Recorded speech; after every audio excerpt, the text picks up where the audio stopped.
My name is Laura. 6 months ago, I married my high school sweetheart, Matt.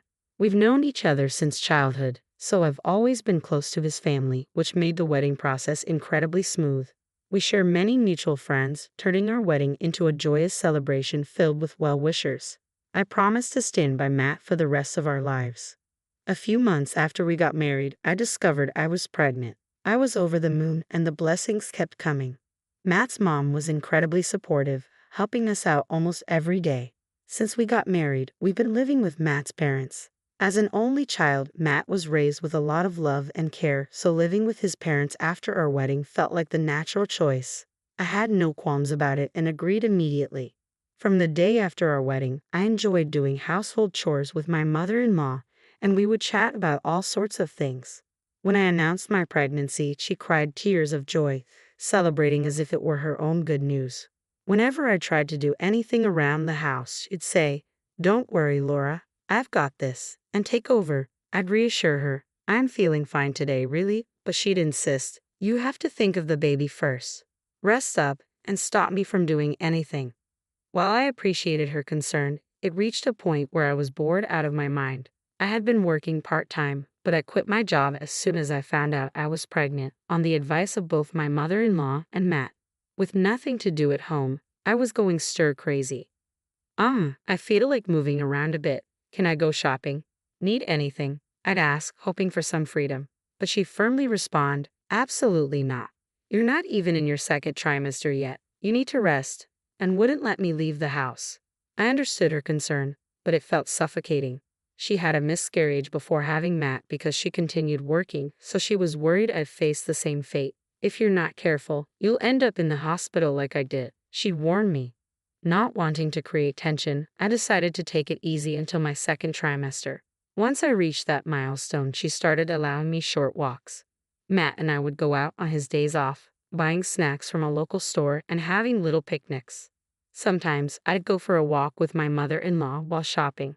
She even started cooking with me again. I realized she was just deeply concerned for me during the early stages of my pregnancy. At 38 weeks, my water broke while I was climbing the stairs at home. With Matt and my father-in-law at work, my mother-in-law quickly drove me to the hospital. Matt had already coordinated everything with the hospital, so by the time our baby Brian was born, he was right there with us. Matt was the first to hold Brian. "Oh, he's so adorable," he said, his eyes welling up with tears as he lovingly gazed at our newborn. Seeing him so emotional made me tear up too. "Thank you, Laura. I'm so happy right now," Matt said, smiling at me, and I couldn't help but cry. "May I come in?" My mother-in-law, who had kindly stepped out of the room, peeked her head in. "Go ahead and hold him, Mom. He's really cute," Matt said, handing Brian over to her. I felt a bit awkward. My mother-in-law had been incredibly supportive and was eagerly awaiting her grandchild. What would she say now that Brian was here? The thought made me anxious. "Thanks to you, we were able to have Brian safely. Thank you so much," I said to her, grateful for all her support. But her response was unexpected. "He doesn't look like him." "What?" I asked, unsure if I heard her correctly. "What do you mean? He doesn't look like Matt. Are you sure he's Matt's child?" What was she talking about? This should have been a happy moment, but my heart started racing uncontrollably. "What are you saying?" Matt immediately confronted her, but she continued without apologizing. "Look at Matt's baby pictures. Brian doesn't resemble him at all," she said, showing us a baby picture of Matt on her phone. "Well, they don't have to look exactly alike," I started to say, but before I could finish, she stormed out of the room, exclaiming, "I can't deal with a child whose parentage is in question." "Hey, Mom," Matt said, following her out and leaving me alone. I looked at Brian's face and started to cry. He looked so much like Matt, especially around the eyes and ears. Matt never returned to the room and only texted me to say he was going home with his mom. I was stunned by his behavior but too exhausted to confront him. A few days later, on the day of my discharge, Matt came to pick me up but seemed distant. "What's wrong? We get to live together starting today," I said, trying to lift the mood, but he didn't seem happy. "Mom's still upset. Try not to provoke her," he said. I had just given birth and was mentally and physically drained. Why did I have to be considerate of her on the day I was discharged? I didn't say anything and the ride home was silent. The tension didn't ease even after we got home. As soon as I walked in, my mother-in-law greeted me with sarcasm, saying, "Oh, you're back. My father-in-law avoided eye contact, and my mother-in-law continued with snide remarks. I've told you many times, this child is Matt's. His name is Brian. Won't you please love him? I pleaded, but she ignored me completely. Say something, Matt, I cried out, but he responded coldly, it's true. He doesn't look like me. At that moment, my tears dried up. Matt, who should have supported me, had abandoned me. Looking back, I wish Matt had stood up to his mother. But instead, he sided with her. I felt hollow and resigned myself to the idea that my mother-in-law might never love Brian. Matt wasn't helping with childcare either, which only added to my stress. Can you feed him formula while I take a shower? I asked. Matt replied, I've been working all day. Why should I lose sleep over a child who might not even be mine? I couldn't believe this was happening. Never mind, I said, feeding Brian the formula myself and quickly taking a shower once he fell asleep. This had become my life. If it had only been my mother-in-law, I might have considered getting a DNA test to prove her wrong. But even Matt wasn't convinced Brian was his. That hurt more than anything. My parents had moved to the countryside soon after I got married, so I couldn't rely on them for support. They had been thrilled about my marriage and had welcomed Matt as if he were their own child, which made it impossible for me to confide in them. After months of this, my mother-in-law, who had been avoiding me, finally spoke up. Laura, can you bring the baby to the living room? All right, I replied. My mother-in-law had been ignoring both me and Brian, and I thought she might finally apologize. But my expectations were quickly dashed when I arrived in the living room and found both her and Matt sitting there. Could you please leave with that child? She demanded. What? I was stunned and at a loss for words. She glanced at Brian and continued, he still doesn't look like him. I've had enough. Matt remained silent. At that moment, I couldn't take it anymore. Fine, if that's how you feel, I'll pack my things and leave, I said, grabbing the divorce papers and starting to pack. Matt said nothing and continued his conversation with his mother. Make sure you pay child support, she said. How can we when we're not even sure he's Matt's? My mother-in-law shot back. I was seething with anger. Without saying another word, I left and went to my parents' house. I explained everything to them, and though they were initially confused, they welcomed me with open arms. I decided to stay with them while I looked for a job and saved some money. I had requested child support from my ex-husband through a lawyer, but the payments never came through. I was determined to cut ties with my ex and his family, so I chose not to press the issue of the unpaid support.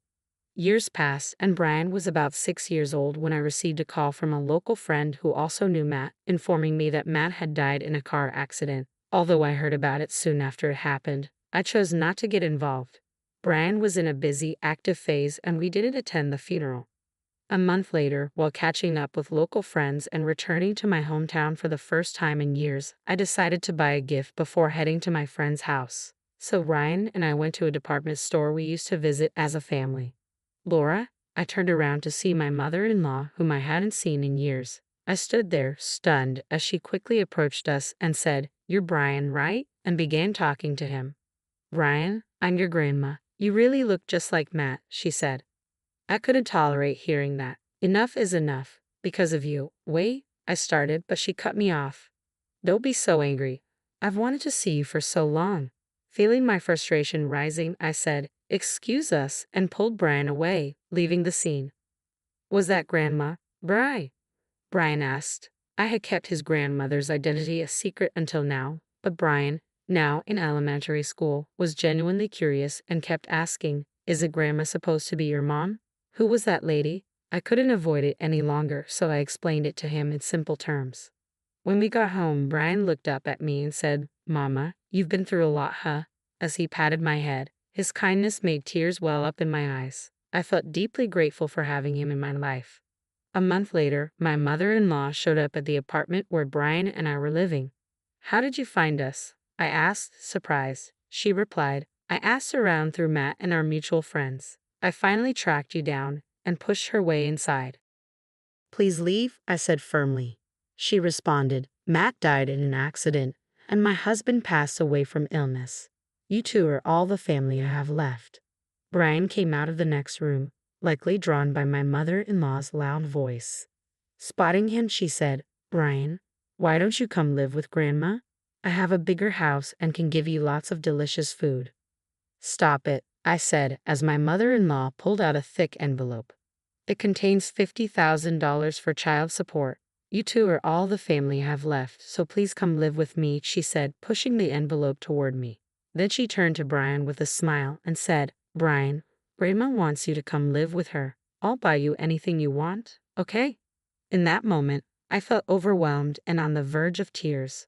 I was torn between questioning why now and wondering if I should deny Brian the chance to have another grandmother. I was at a loss for words. Then Brian spoke up. I'm not going. My mother-in-law let out a confused sound at Brian's words. Brian, what are you saying? You can live with Grandma. There'll be lots of delicious food, and I'll buy you toys, she said, trying desperately to persuade him. I don't want to. You were mean to Mama, right? My only grandma is Mommy's mom, Brian said, pulling away from her and sitting down beside me. My mother-in-law fell silent, her expression reflecting a sense of defeat. After staring at us for a moment, she abruptly stood up and left the house without another word. We haven't heard from her since that day, and she never visited us again. The child support money she left behind remains untouched, saved for Brian's future. When I consulted my parents about whether to return the money, they said, you never received child support before, so it's fine to keep it. Taking their advice, I decided to keep it. I hadn't heard anything about my mother-in-law since then, but honestly, it no longer matters to me. I have Brian, who is so strong and steadfast by my side. Even at his young age, Brian protected me from his grandmother's advances and chose me over her tempting offers. I love him with all my heart and am committed to raising him responsibly. I want to ensure his happiness, even without a father, now and forever.